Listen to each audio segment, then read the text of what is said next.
The channel bet curriculum. Paper second में आज का टॉपिक है जेरोम एस ब्रूनर का संज्ञानात्मक विकास का सिद्धांत एवं इसका शैक्षिक निहितार्थ। तो जेरोम एस ब्रूनर ने थ्योरी दी है संज्ञानात्मक डेवलपमेंट की। तो संज्ञानात्मक विकास की इनकी थ्योरी है, इसके बारे में समझेंगे और इसके शैक्षिक निहितार्थ के बारे में जानेंगे। तो इस थ्योरी को पढ़ने का हमारा क्या उद्देश्य होगा, सबसे पहले ये जान लेते हैं। तो संज्ञान के अर्थों को जानना हमारा उद्देश्य है और दूसरा उद्देश्य है हमारा संज्ञानात्मक विकास की प्रकृति की वर्णन करने के लिए इसका अध्ययन किया जाएगा। और जेरोम एस ब्रूनर के संज्ञानात्मक विकास के विभिन्न अवयव कौन से हैं, उनकी इन्होंने व्याख्या की है, उसके बारे में जानेंगे। ब्रूनर ने संज्ञानात्मक विकास के सिद्धांत के विभिन्न अवस्थाओं के मध्य अंतर को स्पष्ट किया है। तो उस अंतर को जानेंगे कि कौन कौन सी अवस्थाएं हैं और उनके बीच क्या अंतर है, इसको हम लोग जानेंगे। और इसके बाद इनके सिद्धांत द्वारा शैक्षिक निहितार्थ को हम लोग समझेंगे। तो आइए सबसे पहले जानते हैं जेरोम एस ब्रूनर एवं संज्ञानात्मक विकास का सिद्धांत। जो जेरोम एस ब्रूनर के द्वारा संज्ञानात्मक विकास का सिद्धांत बताया गया है, सबसे पहले उसके बारे में जानकारी लेते हैं। तो इसके लिए हमें ये जानना जरूरी है कि जेरोम एस ब्रूनर थे कौन। तो जेरोम एस ब्रूनर जो है वो अमेरिकी मनोवैज्ञानिक थे। इनका पूरा नाम था जेरोम सेमोर ब्रूनर। इनका जन्म जो है 1915 में हुआ था। तो जेरोम एस ब्रूनर ने प्रत्यक्षण, संज्ञान और शिक्षा के अध्ययन में उल्लेखनीय योगदान दिया है। इन्होंने जो है संज्ञान और शिक्षा और प्रत्यक्षण में अपना उल्लेखनीय योगदान दिया है। वे अमेरिका एवं इंग्लैंड के विश्वविद्यालय में अध्ययन किया करते थे। इनका जो अध्ययन कार्य हुआ वो अमेरिका और इंग्लैंड के विश्वविद्यालय से हुआ था। शिक्षा एवं मनोविज्ञान के क्षेत्र में बहुत सारी पुस्तकों और लेखों के रचयिता हैं। तो जेरोम एस ब्रूनर ने कई सारी पुस्तकें लिखी हैं, कई सारे लेख लिखे हैं शिक्षा और मनोविज्ञान से संबंधित। जेरोम एस ब्रूनर का जन्म अप्रवासी माता पिता हरमन एवं रोज ब्रूनर से 1 अक्टूबर 1991 को हुआ था।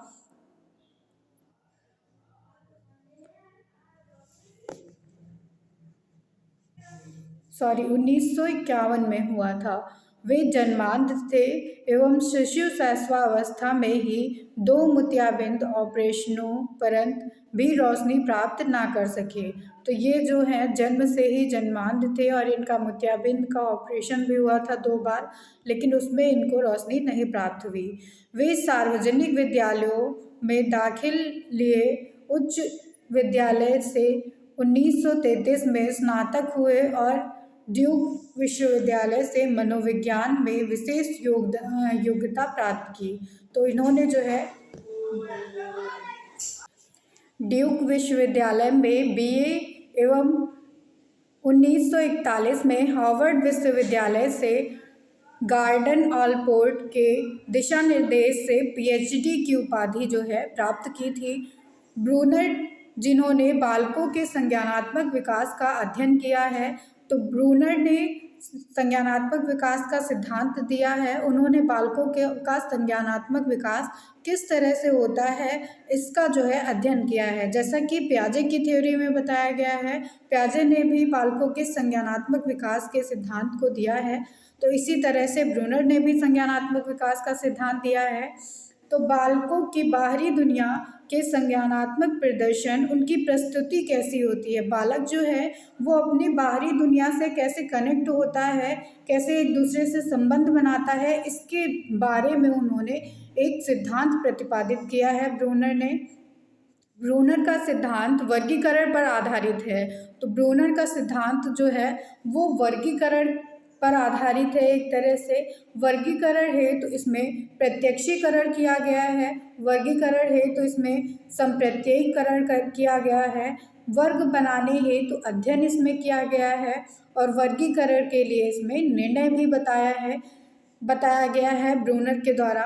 तो ब्रूनर का ये मानना था कि लोग दुनिया को उसकी समानताओं और विषमताओं के पदों की व्याख्यायित करते हैं। तो ब्रूनर का ये मानना था कि दुनिया में जो लोग हैं वो उसकी कितनी समानताएं हैं दुनिया में, और कितनी जो है विषमताएं हैं, इसकी व्याख्या करते हैं लोग, इन पदों की व्याख्या करते हैं। इसके बाद बताया गया है कि जेरोम एस ब्रूनर द्वारा विकसित संज्ञानात्मक विकास का जो सिद्धांत है, इसके विस्तारण से पहले हमें संज्ञान और संज्ञानात्मक विकास का सही संप्रत्यय जान लेना चाहिए। तो सबसे पहले हम संज्ञान के बारे में जानेंगे, फिर संज्ञानात्मक विकास क्या होता है इसके बारे में जानेंगे। तो संज्ञान का क्या अर्थ है? संज्ञान उच्चतर स्तर का अधिगम होता है। संज्ञान का मतलब होता है कि एक उच्चतर लेवल पे लर्निंग कराना, मतलब अधिगम कराना, ये सबसे हाईएस्ट लेवल होता है। और इसमें यह प्रत्यक्षण, संग्रहीकरण, इंद्रियों द्वारा संग्रहित सूचनाओं की प्रक्रिया आदि सम्मिलित होती है। तो संज्ञान में ही प्रत्यक्षण शामिल होता है, संग्रहीकरण शामिल होता है, और इंद्रियों के द्वारा हम सूचना को संग्रहित करते हैं। वो सारी क्रियाएं जो है संज्ञान में शामिल हो जाती हैं। यह उन सभी मानसिक प्रक्रियाओं को शामिल करता है जिसमें स्वयं के, दूसरों के, वातावरण के बारे में ज्ञान प्राप्त होता है। तो संज्ञान में वे सारी क्रियाएं आती हैं जिसमें व्यक्ति खुद के बारे में जानकारी रखता है, दूसरों के बारे में जानकारी रखता है, और जिस वातावरण में वो रह रहा है उसके बारे में जानकारी रखता है। तो वो सारी चीज़ें हमारे संज्ञान से रिलेटेड होती हैं। एवं प्राप्त ज्ञान व्याख्यांकी करता है। तो जो हमें ज्ञान प्राप्त होता है हम उसे दूसरों तक पहुंचाते हैं, उसकी व्याख्या करते हैं, ये भी हमारे संज्ञान में ही इन्वॉल्व होता है।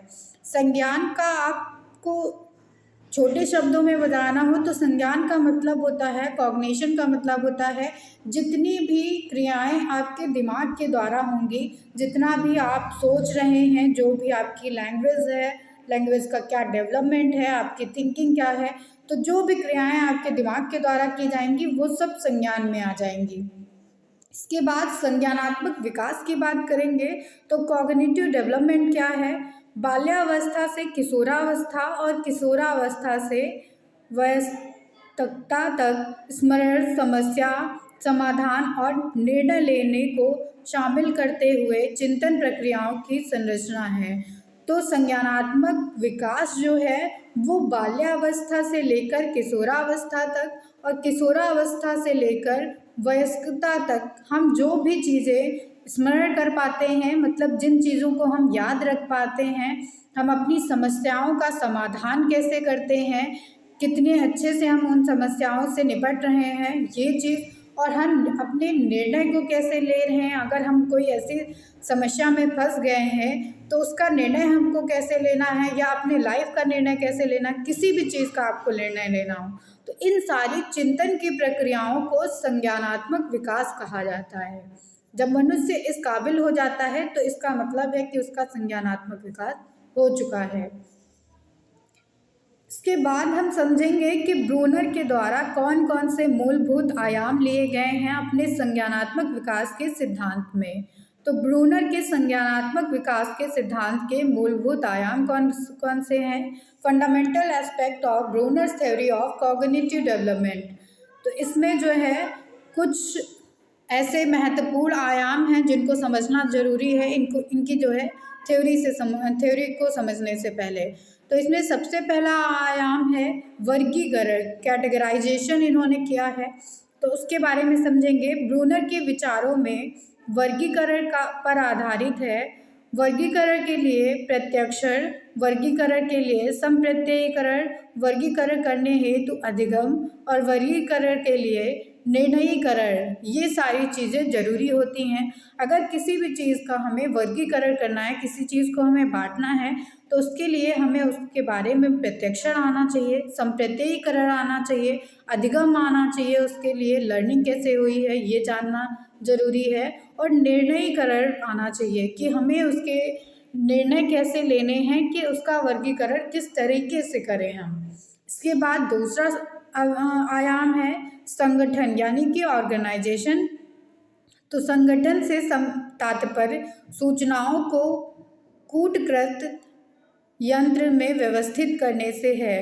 तो संगठन का मतलब है जो भी इंफॉर्मेशन हमने कलेक्ट की है, जो भी सूचनाएं हमारे पास हैं, उनको एक क्रम में निर्धारित करना, उनके द्वारा एक स्ट्रक्चर जो है बनाना, वो संगठन कहलाता है। किसी इंफॉर्मेशन को कहाँ पे रखना है, वो कैसे अरेंज की जाएगी, ये जो है हमारा ऑर्गेनाइजेशन में आता है, संगठन में आता है। इसके बाद तीसरा आयाम है मानसिक प्रदर्शन के माध्यम। तो मोड्स ऑफ मेंटल रिप्रेजेंटेशन क्या होंगे?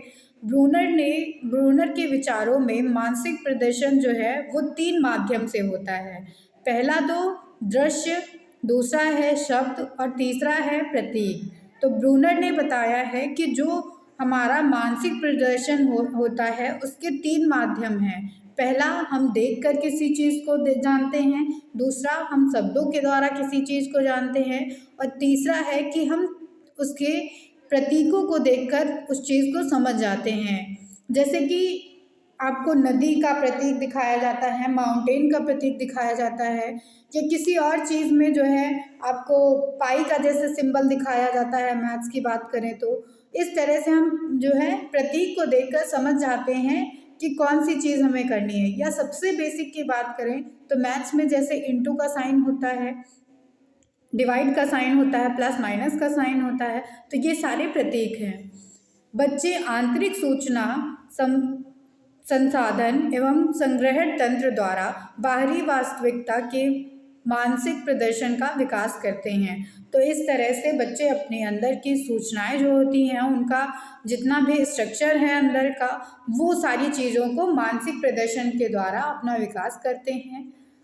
फिर है अगला आयाम जो है भाषा यानी कि लैंग्वेज। तो लैंग्वेज का किस तरह से डेवलपमेंट हो रहा है संज्ञानात्मक प्रदर्शन के द्वारा। तो संज्ञानात्मक प्रदर्शन जो है हमारी लैंग्वेज को डेवलपमेंट करने के लिए हेल्प करती है। इसके बाद आयाम जो आता है वह है शिक्षक एवं शिक्षार्थी के मध्य अंतःक्रिया। तो क्या इंटरेक्शन है टीचर और उसके स्टूडेंट्स के बीच में। शिक्षक शिक्षार्थी के मध्य प्रगाढ़ अंतःक्रिया शिक्षार्थी के संज्ञानात्मक विकास के सार्थक अंतर स्थापित करती है। तो इस तरह से एक शिक्षक और शिक्षार्थी के बीच में इंटरेक्शन और अच्छा इंटरेक्शन होना बहुत ज़रूरी है, ताकि बच्चा जो है वो अपने शिक्षक से सही मायने में और फ्रीली क्वेश्चन कर पाए, और शिक्षक जो है बच्चों के सामने कंफर्टेबली अपने अध्ययन कार्य को बता सके, उनको समझा सके अपने टॉपिक को। तो ये जो है बच्चों और उनके शिक्षक के बीच में इंटरेक्शन होना बहुत ज़रूरी है। इसके बाद जो आयाम है वह आता है कि अधिगमकर्ता का अभिप्रेरण। तो बच्चा जो है किसी चीज़ को सीखने के लिए तैयार है या नहीं, ये बहुत ज़रूरी है उसके लर्निंग के लिए। ब्रूनर प्याजे के बच्चों के संज्ञानात्मक विकास के विचारों से प्रभावित थे। तो ब्रूनर जो है वो बच्चों के संज्ञानात्मक विकास का जो सिद्धांत था प्याजे का, उससे प्रभावित थे। तो इन्होंने भी अधिगमकर्ता का अभिप्रेरण अपने सिद्धांत में शामिल किया, क्योंकि बच्चा जो है, बालक जो है, वो अपने किसी नए चीज़ को सीखने के लिए कितना मोटिवेटेड है, उसमें कितनी अभिप्रेरणा है उस चीज़ को सीखने के लिए, ये बहुत ज़रूरी होता है उसके अधिगम के लिए। इसके बाद जो आयाम आता है वह है संरचनावादी प्रक्रिया की तरह अधिगम, लर्निंग एज कंस्ट्रक्टिविस्ट प्रोसेस। तो लर्निंग जो है वो संरचनावादी होनी चाहिए। बच्चे जो है संज्ञानात्मक विकास उनका संरचनावादी प्रक्रिया से ज़्यादा होता है, उनका विकास ज़्यादा तेज़ी से हो जाता है, क्योंकि इसमें जो बच्चा है वो इंफॉर्मेशन को खुद से कलेक्ट करता है, वो एज अ रिसर्चर इसमें काम करता है। कंस्ट्रक्टिविस्ट में, रचनावादी प्रक्रिया में बच्चा जो है खुद वैज्ञानिक की तरह कार्य करना लगता है। इसके बाद आता है खोज अधिगम। तो डिस्कवरी लर्निंग करना बच्चों के लिए बहुत ज़रूरी है, ताकि उनका जो है क्रियात्मक पक्ष जो होता है उसको बढ़ावा मिल सके और उनका संज्ञानात्मक विकास हो सके। फिर लास्ट पॉइंट है कि अनुभवजय अधिगम होना चाहिए, एक्सपेरिएंटोरियल लर्निंग होनी चाहिए बच्चों की। अनुभुजय अधिगम बौद्धिक विकास में बहुत सहायक होता है। तो अनुभुजय जो अधिगम है वो हमारे बौद्धिक विकास में सहायता करता है, जिससे हमारा संज्ञानात्मक विकास होता है। अब हम समझेंगे कि जेरोम एस ब्रूनर ने संज्ञानात्मक विकास की जो अवस्थाएं दी हैं अपने सिद्धांत में, वो कौन कौन सी हैं। तो Jerome S Bruner theory of the stages of cognitive development, तो उनकी क्या क्या अवस्थाएं रही हैं संज्ञानात्मक विकास के सिद्धांत में, ये जानेंगे। जेरोम एस ब्रूनर ने 1960 के दशक में 1960 में इन्होंने संज्ञानात्मक विकास का सिद्धांत दिया था। इनके सिद्धांत में, ब्रूनर के संज्ञानात्मक विकास के सिद्धांत में 3 अवस्थाएं थी। तो ये कौन सी थी 3 अवस्थाएं, इनके बारे में एक एक करके जानेंगे। सबसे पहली अवस्था थी सक्रियता प्रदर्शन, इनएक्टिव रिप्रेजेंटेशन।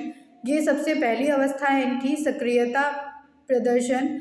इसमें जो है बालक में प्रकट होने वाले प्रथम प्रकार के प्रदर्शन को ब्रूनर ने सक्रियता प्रदर्शन का नाम दिया था।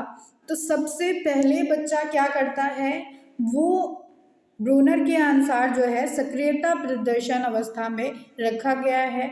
इसमें इन्होंने बताया है कि चलन या पेशीय स्मरण के लिए यह प्रथम प्रकार उपयोगी चिंतन का तरीका है।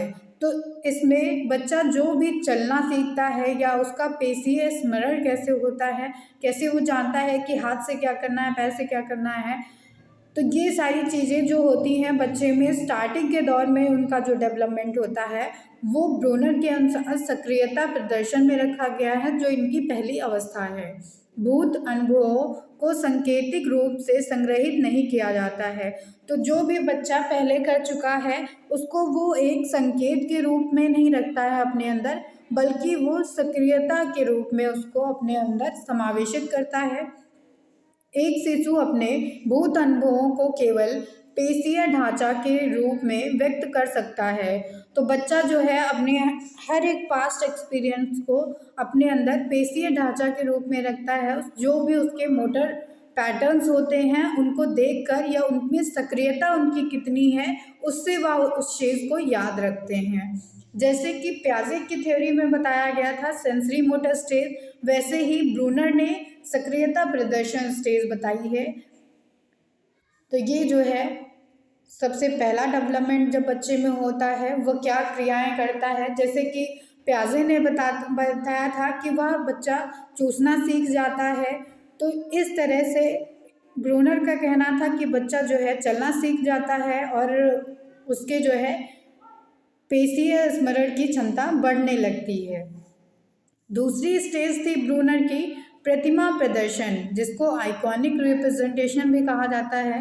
तो दूसरे प्रकार के प्रकट होने वाले प्रदर्शन को प्रतिमा प्रदर्शन नाम दिया गया है ब्रूनर के द्वारा। तो इसमें जो भी डेवलपमेंट आते हैं इस स्टेज में उनको ब्रूनर ने प्रतिमा प्रदर्शन का नाम दिया है। प्रतिमा का अंग्रेजी प्रायः आइकॉनिक होता है, जो आइकन शब्द से लिया गया है। तो आइकॉनिक जो वर्ड है वो आइकन शब्द से लिया गया है। वो आइकन का अर्थ होता है सामान्यता या साम्य ज्ञानेंद्रियों तक पहुंचने वाले उद्दीपकों के विश्वसनीय प्रदर्शन के रूप में अब बालक दृश्य, श्रव और स्पर्श प्रतिमाओं को याद करने की क्षमता का विकास होता है उसमें। तो इस तरह से बताया गया है कि आइकॉनिक का मतलब होता है समानता, या जिस चीज़ में सामान्य चीज़ बच्चा देखता है उनको जल्दी से वह ग्रहण कर लेता है। वो बच्चा इस काबिल हो जाता है प्रतिमा प्रदर्शन स्टेज में कि वह जो है हर एक चीज़ को देखकर, सुनकर या उसको छूकर जो है याद रखने की क्षमता आ जाती है इसमें उसमें बच्चे में। इसी तरह से प्याजे ने बताया है कि जैसे प्याजे का कहना था कि बच्चा पहले जो है प्री ऑपरेशनल स्टेज में आता है, उसके बाद वह कॉन्क्रीट ऑपरेशनल स्टेज में आता है। तो प्री ऑपरेशनल स्टेज में बच्चा किसी की चीज़ को देखता है तब उसको स्मरण रख पाता है, लेकिन कॉन्क्रीट में वह इतना कैपेबल हो जाता है कि अपने आप से वो उसके बारे में इमेजिनेशन भी क्रिएट कर सकता है, इमेजिनरी थॉट में उस चीज़ को सोच सकता है, कल्पना कर सकता है उस चीज़ के बारे में। तो पियाजे की जो पूर्व संक्रियात्मक अवस्था थी और मूर्त संक्रियात्मक अवस्था थी, वो दोनों अवस्थाएं ब्रूनर की प्रतिमा प्रदर्शन अवस्था में आती हैं, उससे ही सिमिलर हैं ये दोनों अवस्थाएं। जैसे कि उसमें बताया गया था पियाजे के द्वारा कि बच्चा जो देखता है उसको सोच पाता है और धीरे धीरे उसमें जो है मूर्त संक्रियात्मक अवस्था में जो चीज़ वो नहीं देख रहा है उसके बारे में भी वो कल्पना कर पाता है। उसी तरह से ब्रूनर ने प्रतिमा प्रदर्शन अवस्था में बताया है कि बच्चा जो है इसमें उद्दीपक को देखकर, उसको श्रव करके, उनको सुनकर या जो है उसे छू कर हर एक चीज़ को अपने दिमाग में बिठा लेता है, उसके बारे में याद करने की उसमें क्षमता आ जाती है। इसके बाद तीसरी अवस्था है ब्रूनर के अनुसार संकेतिक प्रदर्शन अवस्था, जिसको सिंबॉलिक रिप्रेजेंटेशन भी कहते हैं। तो संक्रियात्मक इनएक्टिव और प्रतिमा आइकॉनिक दोनों प्रदर्शनों के साथ यह समस्या है कि सापेक्ष या कठोर अपरिवर्तन है। तो जो इससे पहले हमने दोनों स्टेज पढ़ी, सक्रियता या प्रतिमा अवस्था, ये दोनों जो स्टेजेस हैं इसमें इतनी कठोरता पाई जाती है, इतनी सापेक्षता पाई जाती है कि ये दोनों अवस्थाओं में हम कोई भी बदलाव नहीं कर सकते हैं। सक्रियता प्रदर्शन बालक को केवल पेशीय तरीका के रूप में वातावरण को निष्कासित करने की क्षमता बनाता है।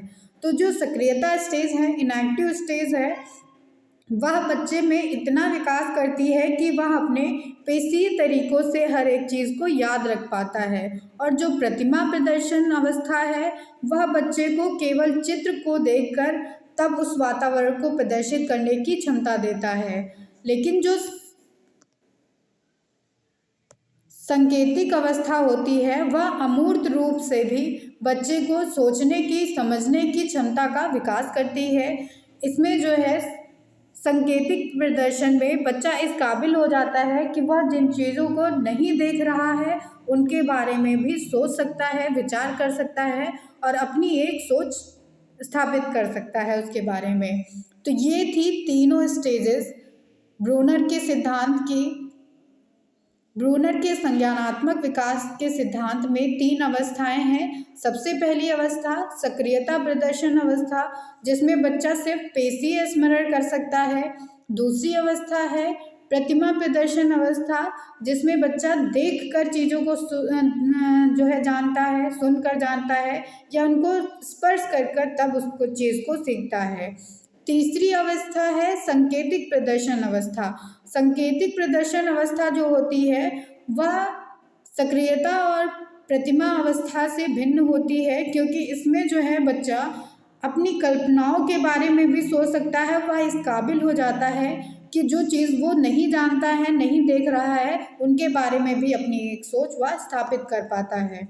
तो ये तीन अवस्थाएं हैं, ये आपको ऐसे ट्रायंगल के थ्रू प्रेजेंट की गई हैं। सबसे पहले इसमें आती है सक्रियता अवस्था, जिसको इनएक्टिव फेज कहते हैं। दूसरी होती है प्रतिमा अवस्था, जिसको आइकॉनिक स्टेज भी कहते हैं। और तीसरी है सिंबॉलिक स्टेज, जिसको संकेतिक प्रदर्शन भी कहा जाता है। तो इस तरह से ये तीन अवस्थाएं हैं। तो सक्रियता अवस्था जो है, जहाँ एक व्यक्ति वस्तुओं पर संक्रिया के द्वारा वातावरण के बारे में सीखता है, उसको सक्रियता अवस्था कहते हैं। प्रतिमा अवस्था, जहाँ अधिगम प्रतिमानों या प्रतिमाओं को के द्वारा होता है, उसे प्रतिमा अवस्था कहा जाता है। और संकेतिक अवस्था, जो अमूर्त रूप से चिंतन करने की क्षमता को देता है, उसे संकेतिक अवस्था कहा जाता है। तो ये तीन अवस्थाएं हैं ब्रूनर के अनुसार जो दी गई हैं। इसके बाद ब्रूनर के संज्ञानात्मक विकास के सिद्धांत का शैक्षिक निहितार्थ समझेंगे कि बच्चों के लिए ये संज्ञानात्मक विकास का जो सिद्धांत है वो किस तरह से अप्लाई होता है बच्चों पर। तो जेरोम ब्रूनर ने शिक्षा की प्रक्रिया एवं पाठ्यचर्या सिद्धांत के विकास पर महत्वपूर्ण योगदान दिया है। जेरोम ब्रूनर ने जो अपना संज्ञानात्मक विकास का सिद्धांत दिया है, इसमें तीन स्टेजेस बताई हैं, जो inactive phase, iconic phase and symbolic stage. तो इन तीनों अवस्थाओं के द्वारा शिक्षा की प्रक्रिया और उसके पाठ्यचर्या के सिद्धांतों में जो है विकास हुआ है। ब्रूनर सिद्धांत के पदानुक्रम अनुसार प्रभावी अधिगम उत्पाद हेतु अधिगम अनुभवों को सक्रियता, इनएक्टिव स्टेज और प्रतिमा अवस्था यानी कि आइकॉनिक स्टेज और सांकेतिक अवस्था यानी कि सिंबॉलिक स्टेज को क्रम में रखा गया है। ठीक यही गुणार्थ एक प्राचीन चीनी लोकोक्ति से भी संप्रेषित होता है। तो जो ब्रूनर ने 3 अवस्थाएं बताई हैं संज्ञानात्मक विकास के सिद्धांत में, इसको एक प्राचीन चीनी लोकोक्ति है जिसके द्वारा बताया गया है। तो यह प्राचीन लोकोक्ति इस तरह से है, जो मैं सुनता हूँ भूल जाता हूँ, यानी कि सांकेतिक प्रदर्शन है ये, कि मैं जो सुनता हूँ वो चीज़ भूल जाता हूँ, तो उसको अपनी कल्पनाओं में शामिल करता है, इसलिए ये सांकेतिक प्रदर्शन हो गया। जो मैं देखता हूँ याद हो जाती है, यानी कि प्रतिमा अवस्था हो गई। ये जो है दूसरी अवस्था है। तो इसमें प्रतिमा अवस्था में चीज़ों को देखकर तब उसको याद किया जाता है, इसलिए जो मैं देखता हूँ याद हो जाता है। ये प्रतिमा अवस्था हो गई। और सबसे पहली अवस्था है सक्रियता प्रदर्शन अवस्था। तो इसमें जिसे मैं करता हूँ समझ जाता हूँ, तो बच्चा इसमें जो करेगा उस चीज़ को समझ जाता है, इसलिए यह सक्रियता अवस्था होती है। तो सबसे पहली, इसको नीचे से आप पढ़िएगा तो ज़्यादा समझ में आएगा आपको, कि पहली अवस्था है सक्रियता अवस्था, जिसमें बच्चा जो चीज़ को करता है उसी चीज़ को समझ पाता है। तो जैसे इसमें लिखा गया है कि जिसे मैं करता हूँ समझ जाता हूँ, तो ये आपकी पहली अवस्था हो गई सक्रियता प्रदर्शन अवस्था, कि बच्चा जो चीज़ करेगा खाली वही चीज़ समझ सकता है। दूसरी अवस्था है प्रतिमा प्रदर्शन अवस्था। तो जो मैं देखता हूँ याद हो जाता है। तो प्रतिमा यानी कि सिंबॉलिक स्टेज, तो बच्चा जिस चीज़ को देखेगा उसी चीज़ को याद रख पाएगा। तो इसमें जो है ये सेकंड स्टेज हो गई। थर्ड स्टेज है आपकी सांकेतिक प्रदर्शन अवस्था। तो जो मैं सुनता हूँ भूल जाता हूँ, तो जो उसने सुना वो भूल गया, यानी कि वो कल्पना में है, कल्पना कर सकता है इसमें बच्चा, जो चीज़ को वो नहीं देख पा रहा है उन चीज़ों के बारे में भी अपनी सोच स्थापित कर सकता है वह। अतः शिक्षण अधिगम प्रक्रिया में किसी भी अधिगम पाठ का उचित तरीके से समझने हेतु करके सीखना, लर्निंग बाय डूइंग विधि की प्राथमिकता देनी चाहिए। तो इस तरह से हम अगर किसी चीज़ को सिखा रहे हैं बच्चे को, तो उसमें ये जो है सिखाना चाहिए हमें कि वह बच्चा जो है करके सीखे उस चीज़ को। लर्निंग बाय डूइंग का कॉन्सेप्ट हमें ज़्यादा आगे रखना चाहिए। इस तरह से फिर ये जो है अधिगम के माध्यम से उसकी प्रभाविकता को प्रदर्शित करता हुआ एक चित्र है, कि बच्चा जो है अधिगम कर रहा है तो उसको कैसे प्रदर्शित किया जाएगा, उसकी एक्टिव लर्निंग कहाँ पे होगी और पैसिव लर्निंग कहाँ पे होगी। तो एक्टिव लर्निंग उसके नीचे के फेजेस में होगी। एक्टिव लर्निंग में लोग जो है कितना सक्षम होंगे, अधिगम क्रियाकलाप क्या होगा, तो पढ़ने का 10% जो है, सुनने का 20% होता है, देखने का 30% होता है, देखने और व सुनने पर जो है 50% लर्निंग होती है, कहने और बोलने या लिखने पर हमारी लर्निंग जो है वो 70% होती है। लेकिन जब हम किसी चीज़ को करके सीखते हैं तब हमारी लर्निंग जो है 90% हो जाती है। तो कितना लोग सक्षम हैं अधिगम के लिए, वो इस ट्रायंगल के थ्रू आपको बताया गया है, कि जब आप पढ़ के किसी चीज़ को सीखते हैं तो वो सिर्फ 10% हमारे अंदर आता है, लेकिन जब हम किसी चीज़ को करके सीखते हैं तो वो उसमें हमारी लर्निंग जो है, उसमें हमारा अधिगम 90% हो जाता है, यानी कि 90% हो जाता है। तो इस तरह से जो है आपको बताया गया है कि क्या ज़्यादा इफ़ेक्टिव है पढ़ने के लिए या अधिगम के लिए, कौन सी चीज़ ज़्यादा इफ़ेक्टिव होती है। तो करके सीखना, लर्निंग बाय डूइंग जो है वो अधिगम के लिए बहुत आवश्यक है। इसके बाद है अध्यस्त अधिगम, अनुभव को परिवर्तित प्रकारों के लिए डेल का वर्गीकरण। तो इस तरह से डेल का वर्गीकरण किया गया है।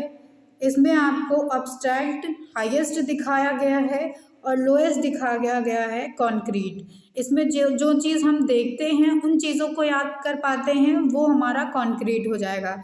जो ब्लू पार्ट नीचे दिख रहा है आपको, जैसे कि डायरेक्ट पर्पसफुल एक्सपीरियंस जो होते हैं हमारे, या कंट्रीब्यूस एक्सपीरियंस हमारे जो हैं, ड्रामेटाइज्ड एक्सपीरियंस जो हैं हमारे, डिमॉन्स्ट्रेशन जब होगा, फील्ड ट्रिप्स पे ले जाया जाएगा, एग्जिबिट्स जब होंगे, मोशन पिक्चर्स दिखाई जाएंगी, तो ये जो है कॉन्क्रीटनेस धीरे धीरे जो है कम होती जा रही है और अब्स्ट्रैक्टनेस बढ़ती चली जा रही है। तो जो चीज़ हम नहीं देख पा रहे हैं, अमूर्त चीज़ें हमारी यहाँ से बढ़ती चली जा रही हैं। टेक्स्ट एंड वर्बल सिंबल्स पे हमारी जो अमूर्त अवस्था है वो सबसे हाई हो जाती है, सबसे ज़्यादा हो जाती है।